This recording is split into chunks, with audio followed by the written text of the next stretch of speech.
Sally Atwater, the widow of the late GOP strategist Lee Atwater, has died at 69. Her daughter posting the news on Facebook, saying her mom had recently been in hospice care.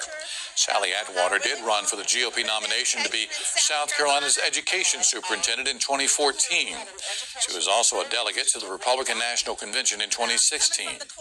Atwater's husband Lee advised two presidents, Ronald Reagan and George H.W. Bush. Molly Spearman, the current education superintendent, said the woman that Sally Atwater ran against, tweeting tonight that the Atwater family is in her thoughts and prayers.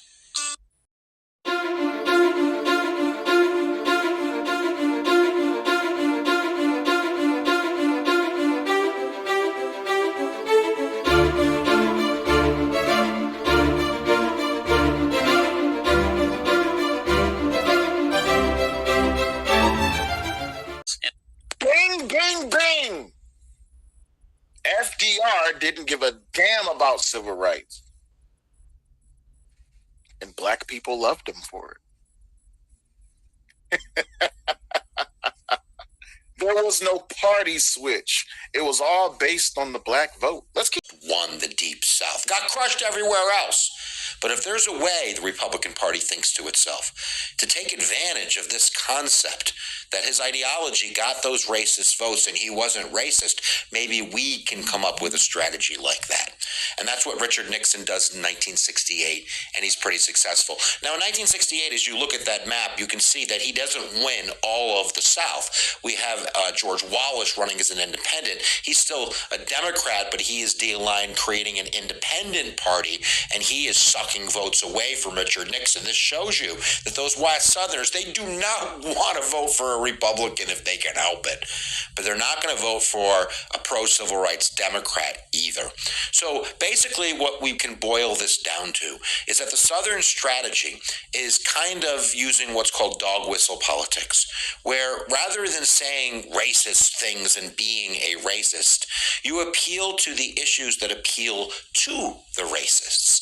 So, for instance, you talk about states' rights. Ronald Reagan, when he began his campaign, Ronald Reagan's I'm not saying he's a racist, but he begins his campaign in Philadelphia, Mississippi. This is where three civil rights workers were murdered by the Klan, and he starts his campaign talking about states' rights in Philadelphia, Mississippi. That's kind of the idea of the Southern strategy. Now, Richard Nixon called it the silent majority, and he's not only appealing to these Southern whites with these issues, but also kind of urbanites and suburbanites that are white in the North as well, kind of the Archie Bunkers of the world. If you've never seen Archie Bunker, watch All in the Family. You're going to love it, kids, I'm telling you. So this Southern strategy, it might be about being against busing or being for tax cuts or for welfare cuts, things that appeal to the racist without saying racist things. So the way to best summarize this is to actually listen to the words of some of these campaign managers and strategists that used this strategy, the Southern strategy. And one of them was Lee Atwater, and he was kind of the bulldog of the Republican Party. He's kind of the brain behind the operation.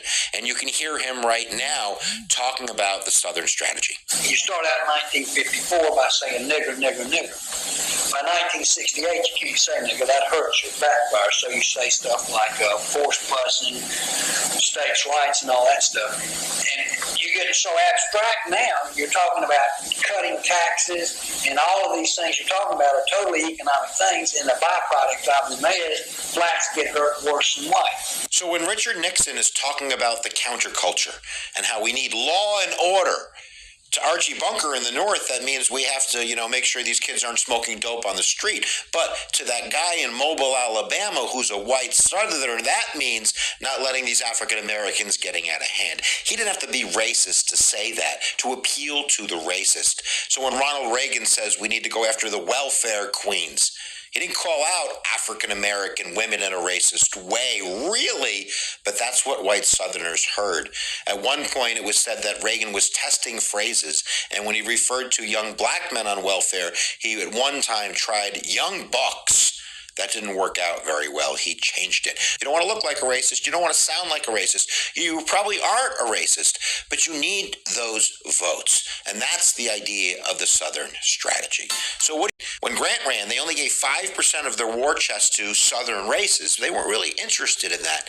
And in fact, as time goes on, they're going to give up on the South, and they're really just going to utilize the Republican Party of the South really for nominations for the president. Then they're going to concentrate in the North on getting votes. And that's going to allow those white Democrats to coalesce and control the South. That's called the solid South. All through these elections, as you're seeing me flip them on the board, or as you're seeing them in front of you right now, you can see that the Democratic Party always wins the South. They always win the South. We should also mention that this means the Republican Party, although they might be kind of taking for granted these African Americans who belong to the party of Lincoln, they're the ones that for the most part are supporting civil rights. Even when we get to the 1964 Civil Rights Act, it was more Republicans that supported that than Democrats. But something occurs, and it really happens in Texas in 1956. Now, remember, 1954 is a watershed year because that's Brown versus Board of Ed. That's going to wake up white Southerners to the idea